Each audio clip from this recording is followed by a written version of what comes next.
بسم اللہ الرحمن الرحیم۔ السلام علیکم ورحمۃ اللہ وبرکاتہ۔ عزیز طلباء کرام، مختصر القدوری کا آج ہمارا سبق نمبر 15 ہے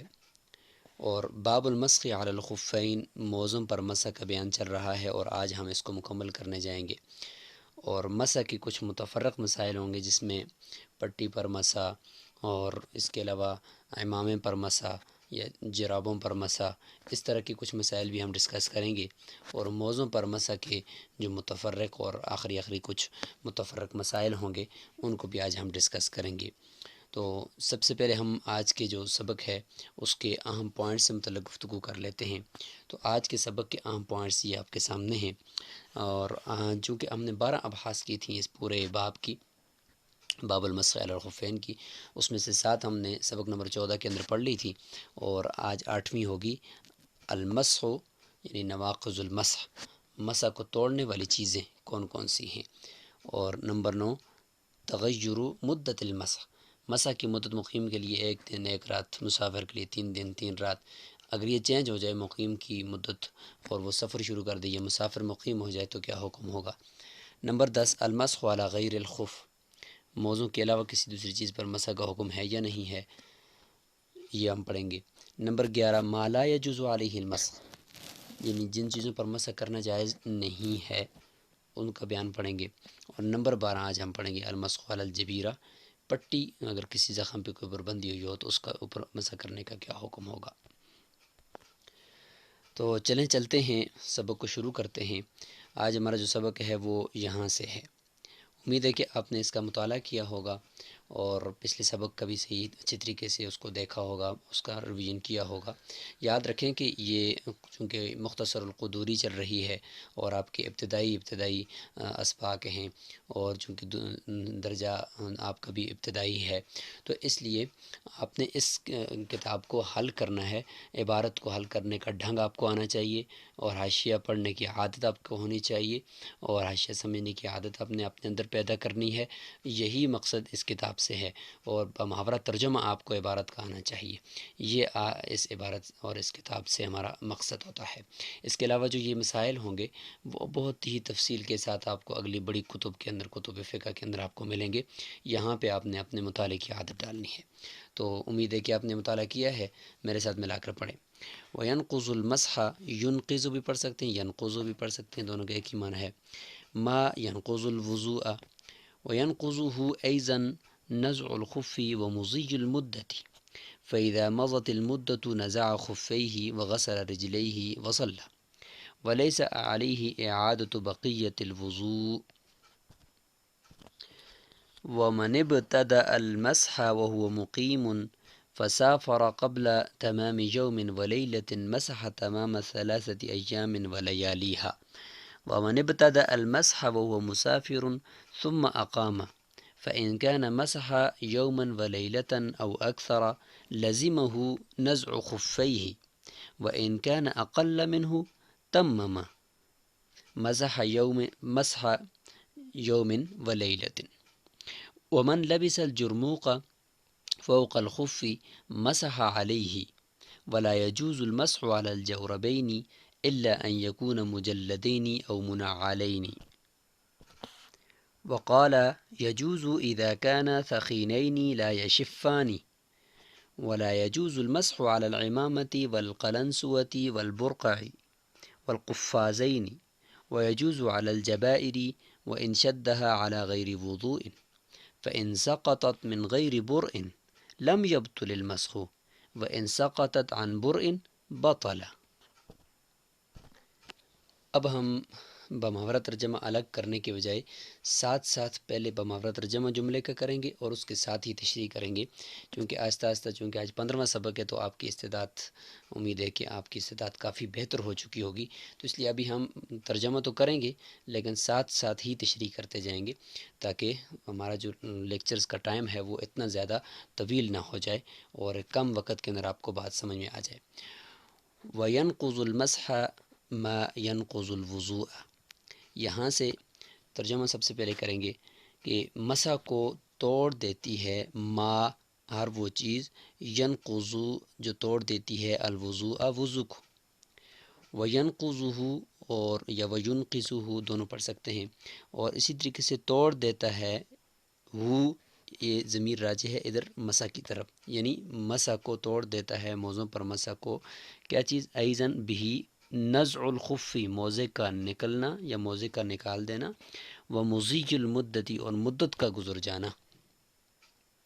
تو یہ پورا جملہ ہے، اس کا آپ نے ترجمہ سیکھ لیا، اور یہاں سے آپ نے دیکھا کہ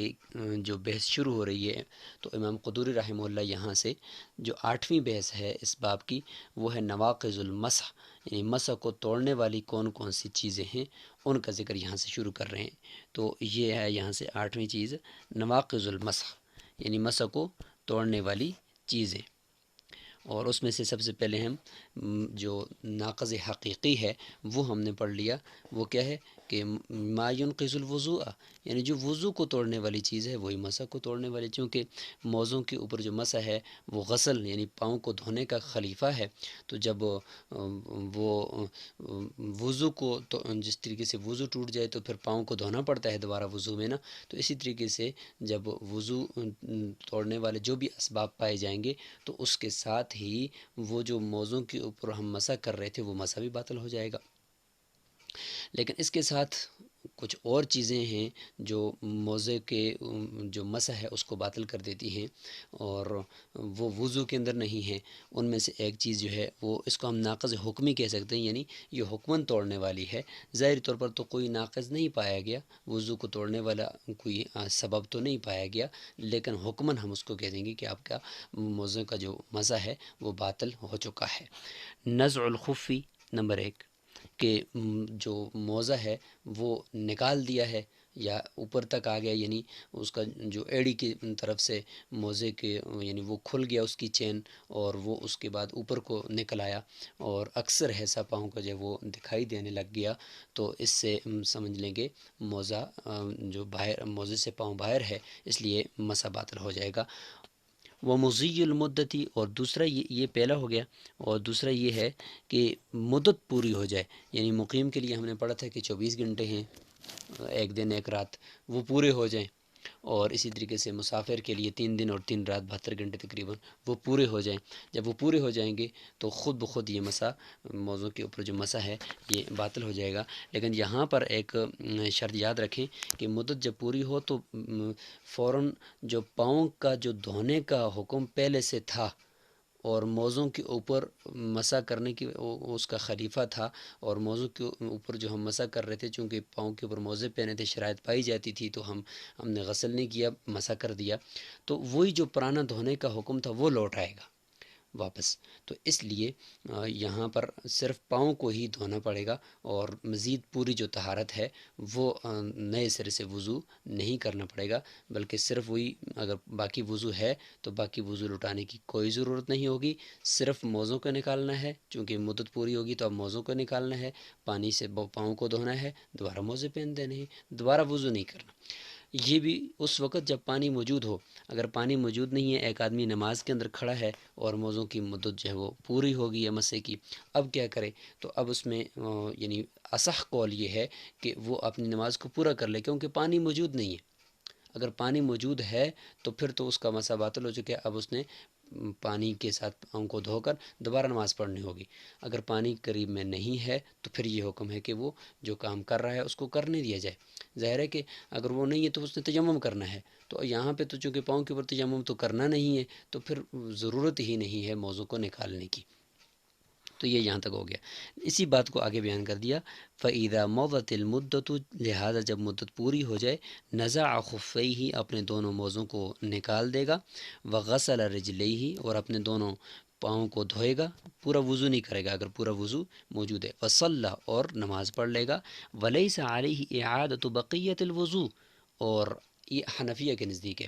کہ باقی وضو کو اس کے اوپر اعادہ کرنا لازم نہیں ہے، ولیس علی، اس کے اوپر لازم نہیں ہے، اعادۃ بقیۃ الوضوء، باقی وضو کا لوٹانا، اعادہ کرنا، رپیٹ کرنا، یہ احناف کے نزدیک ہے۔ امام شافعی رحمۃ اللہ علیہ کے نزدیک باقی وضو جو ہے وہ پورے کا پورا سارا کا سارا وضو دوبارہ کرنا ہوگا۔ ومن ابتدأ المسح وهو مقيم فسافر قبل تمام يوم وليلة مسح تمام 3 أيام ولياليها۔ یہاں سے کیا بیان کرنا مقصود ہے، پہلے ترجمہ کرتے ہیں کہ کسی شخص نے ابتدا کی مسح کی، یعنی موزوں پر مسح کرنے کی ابتدا کی، وہو مقیم، جملہ حالیہ ہے، یعنی اس حال میں کہ وہ مقیم تھا، یعنی اپنے گھر کے اندر موجود تھا یا اپنے محلے کے اندر موجود تھا، اس حالت میں اس نے موزوں پر مسح کی ابتدا کی ہے اور ابتدا کر چکا تھا، یعنی ایک مرتبہ اس نے موزے پہنے اور اس کے بعد اس کا جب حدث لاحق ہوا تو اس کے بعد اس نے جب وضو کیا ہے تو مدت شروع ہو چکی تھی اور اس نے مسح بھی شروع کر دیا تھا۔ یہ ایک صورت ہوگی۔ فسافر، پھر اس نے سفر شروع کر دیا، مسح تو جو شروع کیا مقیم ہونے کی حالت میں، پھر سفر شروع کر دیا، قبل تمام یوم و لیلۃ، یعنی ابھی تک ایک دن اور ایک رات پوری نہیں ہوئی کہ اس سے پہلے اس نے سفر شروع کر دیا۔ تو فرماتے ہیں کہ مسح تمام 3 ایام و لیالیہ، چونکہ اب تو اس کا چینج ہو چکا ہے، اس کا وقت چینج ہو، جس کی مدت چینج ہو چکی ہے، لہٰذا اب چونکہ وہ مسافر ہے تو مسافر کے لیے 3 دن اور 3 رات مسح کرنا ہوتا ہے، تو اس لیے اس نے یہاں پہ 3 دن اور 3 رات مسح کو شروع کر دینا، یہیں سے آگے اس کے لیے 3 دن اور 3 رات شروع ہو جائیں گے، یعنی وہی جو ابتدا ہوئی تھی اسی ابتدا کو سمیت اس نے ابھی 72 گھنٹے پورے کرنے، یعنی اپنے 3 دن اور 3 راتیں پوری کرنی ہیں۔ اور اسی کے مقابلے میں آگے ہے، اسی کا اگر برعکس ہم اس کو لے لیں کہ وَمَنِ ابْتَدَأَ الْمَسْحَ وَهُوَ مُسَافِرٌ ثُمَّ أَقَامَ فَإِنْ كَانَ مَسَحَ يَوْمًا وَلَيْلَةً أَوْ أَكْثَرَ لَزِمَهُ نَزْعُ خُفَّيْهِ وَإِنْ كَانَ أَقَلَّ مِنْهُ تَمَّمَ مَسْحَ يَوْمٍ وَلَيْلَةٍ۔ یہ بھی اسی سے متعلق ہے، اسی کے برعکس ہے کہ اگر کسی آدمی نے مسح شروع کیا اس حالت کے اندر کہ وَهُوَ مُسَافِرٌ، وہ مسافر تھا، ثُمَّ أَقَامَ، اور اس نے پھر اس کے بعد وہ مقیم ہو گیا، یعنی اپنے گھر لوٹ آیا، اپنے محلے میں لوٹ آیا، اور سفر میں ہی اس نے شروع کیا، تو ظاہر ہے کہ سفر میں اس کے لیے 3 دن اور 3 راتیں تھیں، تو ابھی تک اس نے 3 دن اور 3 راتیں نہیں پوری کی تھی، بلکہ ابھی تک 1 دن اور 1 رات پوری ہوئی تھی۔ فَإِنْ كَانَ مَسَحَ يَوْمًا وَلَيْلَةً، بس اگر اس نے 1 رات اور 1 دن مسح تو کر لیا تھا، باقی 2 دن اور 2 راتیں رہتی تھی کہ وہ اپنے گھر پہنچ آیا، او اکثر، یعنی 1 دن اور 1 رات سے زیادہ بھی ہو گیا ہو، یا تو اس صورت میں تو لزمہ نزع خفیہ، تو اس کے لیے اپنے دونوں موزوں کو اتارنا ہوگا اور اپنے پاؤں کو دھونا ہوگا۔ کیوں؟ اس لیے کہ اسی حالت میں وہ مقیم ہو چکا ہے، جب مقیم ہو گیا ہے تو لہٰذا اس کے مقیم ہونے کے لیے، تو مقیم جب ہو جاتا ہے تو اس کے لیے تو پھر 1 دن اور 1 رات ہوتی ہے، تو گویا تو وہ تو پوری ہو چکی ہے، لہٰذا اپنے موزے اتارے۔ لیکن وہ انکان اقل منہ، اگر 1 دن اور 1 رات پورا نہیں ہوتا، اس سے پہلے وہ مقیم ہوا ہے، تو ظاہر ہے کہ 1 دن اور 1 رات تو اس نے پوری کرنی ہے، لہٰذا تمامہ، وہ مکمل کرے گا مسح یوم و لیلۃ، 1 دن اور 1 رات، یعنی اپنے 24 گھنٹے جو مقیم کے لیے موزوں پر مسح کرنے کا وقت ہے، اس مقدار کو، اس مدت کو پورا کرے گا۔ تو یہ جو پوری بات ہے، اس سے ہمیں یہ بات معلوم ہوئی کہ یہاں سے امام قدوری رحمہ اللہ وہ اپنی 9ویں بحث شروع کر رہے ہیں، جس کا نام ہے تغیر مدت المسح، تغیر مدت المسح، یعنی مسح کی جو مدت ہے اس کا تبدیل ہو جانا۔ تو یہاں سے دیکھیں تغیر مدت المسح ہو گئی ہے کہ پہلے انہوں نے مقیم کا بتایا کہ مقیم کی 24 گھنٹے تھی تو وہ چینج ہو گئی 3 دن کی طرف، یا مسافر کی 3 دن تھی تو وہ چینج ہو گئی ابھی 24 گھنٹوں کی طرف، تو یہ ہو گیا جی تغیر مدت المسح۔ اب چلتے ہیں ہم ایک اور بحث کی طرف، اور وہ 10ویں بحث ہوگی ومن لبس الجرموق فوق الخف مسح علیہ، اور اگر کسی شخص نے جرموق پہنا ہو، یعنی موزوں کے اوپر، جرموق کہتے ہیں کہ قیمتی موزوں کے اوپر اس کی سیفٹی کے لیے، اس کی حفاظت کے لیے، یعنی ٹخنوں سے نیچے ایک موزے کی طرح کی چیز پہنی جاتی ہے، وہ بھی چمڑے کی بنی ہوتی ہے، اس کو جرموق کہتے ہیں، جو موزے کی سیفٹی کے لیے ہوتی ہے، اس کو پہن لیا تھا فوق الخوفی، موزے کے اوپر، تو مسح علیہ، اس کے اوپر مسح کرنا بھی درست ہے، یعنی حناف کے نزدیک اس کے اوپر بھی مسح کرنا درست ہے۔ امام شافعی رحمہ اللہ فرماتے ہیں کہ نہیں، اس کے اوپر درست نہیں ہے، چونکہ وہ فرماتے ہیں کہ پہلے سے ہی موزے جو ہیں وہ غسل کے قائم مقام ہیں، بدل ہیں اس کا، تو یہ جرموق تو بدل کا بدل ہو جائے گا، تو اس لیے یہ درست نہیں ہے۔ اور احناف یہ فرماتے ہیں کہ چونکہ یہ جو موضع ہیں اور یہ موضع اور اس کے جو جرموک ہے یہ اس کے تابع ہے، تو اس لیے جو تابع کا حکم ہوتا ہے تو مطبوع کا بھی، اور مطبوع کا جو حکم ہوتا ہے تابع کا بھی وہی حکم ہوتا ہے۔ لہٰذا جب ہم جرموک کے اوپر مسح کریں گے تو یہی سمجھا جائے گا کہ یہ موضوع کے اوپر ہی مسح ہو گیا۔ لہٰذا اگر کسی نے موضوع کے اوپر جرموک پہنے ہوئے ہیں تو مسح علیہ، اس کے اوپر بھی مسح کر سکتا ہے۔ تو یہ ہوگی ہماری 10ویں بحث، جس کا نام ہے المسح علی غیر الخف، یعنی موضع کے علاوہ دوسرا جو کوئی چیز ہو اس کے اوپر بھی مسح کر سکتے ہیں۔ تو یہ جواب آیا کہ اگر موضوع کی سیفٹی کے لیے اگر کوئی چیز اوپر پہنی ہوئی ہے تو وہ بھی موضع ہی کے حکم میں ہے، اسی کے تابع ہے، لہٰذا اس کے اوپر مسح کیا جا سکتا ہے۔ لیکن یہاں پر اس جرموک کے لیے 2 شرطیں آپ یاد رکھیں۔ پہلی شرط تو یہ ہے کہ وہ جرموک جب پہنے تھے تو موضع کے پہننے کے بعد جب جرموک پہنے تو درمیان میں حدث لائق نہ ہوا ہو۔ اگر درمیان میں حدث لائق ہوا یعنی وضو ٹوٹا ہے اور پھر موضع پر مسح کیا اور اس کے بعد دوبارہ جرموک پہنے ہیں، یا یہ کہ وضو ٹوٹا ہے اور اس کے بعد جرموک پہنے ہیں پھر اوپر مسح کیا ہے اور موضع پہلے پہن لیے تھے، درمیان میں حدث لائق ہوا ہے، تو اس صورت میں پھر یہ تابع نہیں ہوگا جرموک موضع کے، لہٰذا پھر موضوع کے اوپر مسح کرنا ہوگا، جرموک کے اوپر مسح کرنا جائز نہیں ہوگا۔ نمبر 2، پھٹا ہوا نہ ہو، یعنی جرموک ایسا ہو کہ اگر اس کو اکیلا پہنے تو اس کے اوپر مسح کرنا درست ہو، اس لیے جرموک کے اندر وہ شرائط موضع والی ساری ہوں، تب وہ موضع کے تابع ہو کر اس کے حکم میں ہوگا۔ ولا يجوز المسح على الجوربين الا ان يكون مجلدين او منعلين، جرابوں کے اوپر مسح کرنا جائز نہیں ہے، ہاں الا یہ کہ وہ ہوں دونوں مجلدینی، یعنی اس کے اوپر نیچے دونوں سائڈوں پہ چمڑا چڑھا ہوا ہو، او منعلینی، یا صرف نیچے کی طرف سے چمڑا چڑھا ہوا ہو، تو پھر اس صورت میں ان کو چونکہ وہ موضوع کے حکم میں ہوں گے اور پھر ان کے اوپر مسح کرنا درست ہو جائے گا۔ تو یہاں پہ چونکہ جرموک کا ذکر ہے تو اشکال ہو سکتا تھا کہ بھئی جرابے بھی تو پہنتے ہیں آدمی، تو اس کے اوپر مسح کا کیا حکم ہوگا، تو اس لیے فرمایا کہ نہیں، جرابوں کے اوپر تو عام جو جرابے ہیں جو سوتی سوت کے بنے ہوتے ہیں، اون کے بنے ہوتے ہیں، ان کے اوپر مسح کرنا جائز نہیں ہے۔ ہاں اگر وہ موزوں کی طرح ہوں، یعنی ان کے نیچے چمڑا ہو یا اوپر چمڑا چڑھا ہوا ہو، تو پھر اس کے اوپر چونکہ وہ موزوں کی طرح ہو گئے تو پھر ان کے اوپر اس طریقے سے ابھی جدید کمپنیاں جو کچھ جرابے بنا رہی ہیں، تو یاد رکھیں کہ یہاں پہ ہم موضوع پر مسح کرنے کے لیے 3 شرائط آپ کے سامنے ذکر کرتے ہیں۔ جب وہ 3 شرطیں اگر کسی جرابے کے اندر بھی پائی جائیں گی تو آج بھی یہی فتویٰ دیا جائے گا کہ ان جرابوں پر بھی مسح کرنا درست ہے۔ وہ 3 شرطیں کیا ہیں، آئیے دیکھتے ہیں۔ تو جرابوں پر مسح کی جو 3 شرائط ہیں وہی چونکہ موضع کے اندر ہیں تو موضع سے ہی وہ شرائط لی ہوئی ہیں۔ سب سے پہلی شرط تو یہ ہے کہ پنڈلی پر خود کھڑا ہو،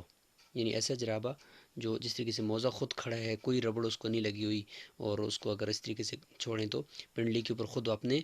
موٹائی کی وجہ سے اور اپنی قوت سے وہ کھڑا ہے، کسی ربڑ نے یا کسی اور چیز نے اس کو کھڑا نہیں کیا ہوا۔ تو کسی جرابے کے اندر اگر اس طرح کی کوئی شرط ہو، ویسے تو عام طور پر جرابوں کے اوپر ربڑ ہوتی ہے جو پنڈلی کے اوپر کھڑے ہوتے ہیں، اگر وہ ربڑ نہ ہو، کوئی ایسا جرابہ ہو کہ جو ربڑ کے بغیر وہاں پہ کھڑا ہو، تو پھر ایسا جرابہ یہ مسح کے لیے موضوع ہے۔ نمبر 2، پانی اس کے اندر سے نہ چھنتا ہو، یعنی اوپر اگر مسح کرے تو وہ پانی اندر پاؤں تک نہ پہنچتا ہو، اگر پہنچتا ہے تو پھر تو ظاہر ہے کہ اس کے اوپر مسح نہیں ہو سکتا۔ نمبر 3، جوتوں کے بغیر اس موضوع کو، اس جرابوں کو پہن کر 1 میل تک چلیں تو وہ نہ پھٹتے ہوں۔ تو اب یہ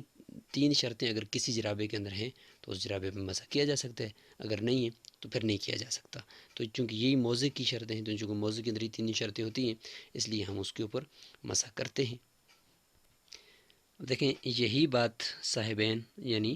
امام ابو یوسف اور امام محمد رحمہ اللہ کی بھی ہے، انہوں نے بھی یہی شرائط لگائی ہیں کہ یجوز، جرابوں پر مسح کرنا جائز ہے، لیکن کب، اذا کان ثقیلین، وہ موٹے ہوں۔ موٹے کی تشریح میں نے آپ کے سامنے شرائط میں کر دی ہے، اور دوسری اسی کے اندر 2 شرطیں آ جائیں گی۔ ایک موٹے ہونے کی یہ مطلب ہے کہ وہ چلنے سے وہ پھٹے نہیں 1 میل چلنے سے، اور دوسرا یہ کہ پنڈلی پر خود کھڑے ہوں، ربڑ کی وجہ سے کھڑے نہ ہوں، اور تیسری شرط اس کے اندر آ جائے گی لا یشفانی، یعنی وہ اتنے باریک نہ ہوں کہ اس کے اندر سے پانی چھنتا ہو، لا یشفانی کا یہ مطلب ہے۔ تو یہ ہو گیا یہاں سے جرابوں سے متعلق حکم۔ ولا یجوز المسح علی الامامتی، اور مسح جائز نہیں ہے علی الامامتی، یہاں سے کچھ مسح کے متفرق مسائل ہیں، یعنی موضوع پر مسح کے علاوہ کچھ متفرق مسائل ہیں کہ امامہ یعنی پگڑی کسی نے امامہ باندھا ہوا ہے سر پہ، تو سر پہ جو مسح کرنا ہے فرض، تو کیا امامے کو اتارے بغیر امامے کے اوپر بھی کر سکتے ہیں؟ کہتے ہیں نہیں کر سکتے، یہ جائز نہیں ہے۔ والقلن سوتی، اور ٹوپی پہنی ہوئی ہے تو ٹوپی اتارے بغیر ٹوپی کے اوپر سے مسح کرنا جائز نہیں ہے۔ والبرقع، یعنی عورت نے وہ نقاب پہنا ہوا اور برقع یعنی سکاف پہنا ہوا ہے اور اس کو اتارے بغیر سر کے اوپر مسح کرنا چاہتی ہے، تو یہ مسح اس کا جائز نہیں ہوگا، کیونکہ اس کے لیے یہ کہ وامسحوا برؤوسکم، اور سر کے جو مسح ہے، اور وہ حدیث مبارکہ میں حضور صلی اللہ علیہ وسلم نے خود امامہ اتار کر جو ہے وہ مسح کیا ہے، تو اس لیے یہ ان کے اوپر سے مسح جائز نہیں ہوگا۔ تو یہ کچھ متفرق مسائل آپ کو یہاں پہ بتائے جا رہے ہیں، اور یہ 11ویں بحث ہے کہ ما لا یجوز علیہ المسح، یہاں پہ یہ 11ویں بحث ہو جائے گی۔ والقفازین، اور دستانے، یعنی پہنے ہوئے ہاتھ کے اوپر دستانے ہیں، تو آدمی کو کہتا ہے کہ بھئی اس کے اوپر سے ہی میں جو ہے وہ مسح کر لیتا ہوں اور مجھے دھونے کی ضرورت نہیں ہے، تو یہ جائز نہیں ہوگا۔ ویجوز علی الجبائر، اور یہ 12ویں بحث ہے جی، کچھ متفرق، یعنی پٹی کے اوپر جو مسح ہے اس کا کیا حکم ہے کہ کوئی زخم ہے پاؤں کے اوپر، ہاتھ کے اوپر، یا وضو کی کسی جگہ کی جہاں پہ مطلب وضو کا پانی پہنچانا ضروری ہوتا ہے، تو وہاں پہ پٹی لگی ہوئی ہے اور وہ جگہ ٹوٹی ہوئی ہے یا زخم ہے اور وہ ابھی تک زخم ٹھیک نہیں ہوا، اور جب پہنی تھی تو وہ اس حالت میں پہنی تھی کہ اس وقت وضو نہیں تھا، بغیر وضو کے پہن لی تھی، لیکن کیا پھر بھی اس کے اوپر مسح کر سکتے ہیں؟ تو وہ جائز ہے، کہتے ہیں وہ یجوز علی الجبائر، یعنی پٹیوں کے، کیونکہ آپ یہاں پہ حرج ہے کہ پٹی کو اگر کھولیں گے تو زخم سے خون بہے گا، یا یہ کہ اس کو پانی لگے گا، تو اس لیے پانی سے بچانے کے لیے، چونکہ میڈیکل کے حوالے سے بھی اگر دیکھا جائے تو وہ ٹھیک نہیں ہے، تو اس لیے یہاں پہ پٹی کو کھولنے کی کوئی ضرورت نہیں ہے جب تک کہ وہ خود زخم ٹھیک ہو کر وہ پٹی خود نہ گر جائے، یا یہ کہ ڈاکٹر اس کو اتار دے اور مشورہ دے دے کہ بھائی اس کے بعد اس پٹی کی کوئی ضرورت نہیں ہے۔ تو جبائر پٹی، جبیرہ کی جمع ہے، وہ مانا پٹی۔ و ان شدہا، اگرچہ اس نے باندھا ہو اس پٹی کو، ہاضمیر جبیرہ کی یعنی جبائر کی طرف راجع ہے، اعلی غیر وضوء، بغیر وضو کے، بغیر وضو کے باندھو، یعنی یہ شرط نہیں ہے کہ بھئی وضو کر کے، جس طرح موضوع کے اندر ہم نے کہا ہے کہ پاکی کے اوپر پہنے ہوں، تو یہاں پہ پٹی اگر پاکی کے اندر نہیں بھی پہنی ہو کوئی بات نہیں ہے، پھر بھی مسح کر سکتے ہیں کیونکہ حرج ہے۔ فإن سقطت عن من غیر برء، برء بمعنی ٹھیک، یعنی ابھی تک وہ زخم ٹھیک ہو یعنی نہیں ہوا، اس سے پہلے پٹی کھل گئی، تو لم یبطل المسح، تو یہ موضوع والا چکر یہاں پہ نہیں ہوگا کہ بھئی موضوع اگر باہر نکل جائے پاؤں تو مسح باطل، یہاں پہ اگر پٹی کھل بھی جائے پھر بھی مسح باطل نہیں ہوگا، چونکہ حرج ہے یہاں پہ کہ اگر پانی لگائیں گے تو پھر زخم خراب ہو جائے گا، تو لہٰذا مسح باطل نہیں ہوگا چونکہ ابھی تک زخم ٹھیک نہیں ہے۔ لیکن وہ ان سقطت عن برء، اگر وہ ٹھیک ہو گیا تھا اور اس کے بعد پھر پٹی گری ہے تو بطلہ، اس صورت میں مسح باطل ہو گیا ہے، اب اس جگہ کو چونکہ دھونے میں کوئی نقصان نہیں ہے تو اس کو دھونا ہوگا۔ تو ناظرین یہاں پر یہ 12 ابحاث یہ باب المسح علی الخفین کی مکمل ہوتی ہیں، اور یہاں سے ہی ہمارا یہ باب مکمل ہو چکا ہے۔ آپ نے ایک دفعہ پھر ان تمام ابحاث کو ایک دفعہ پھر سے دیکھنا ہے، ان 2 اسباق کو جو موضوع کے مسئلے سے متعلق ہیں، اور ان سے متعلق پھر آپ نے نیچے حاشیے کو بھی دیکھنا ہے تاکہ آپ کو بات اچھی طریقے سے ذہن نشین ہو جائے اور یہ 12 ابحاث آپ کو اچھی طریقے سے یاد ہو جائیں۔ السلام علیکم ورحمۃ اللہ وبرکاتہ۔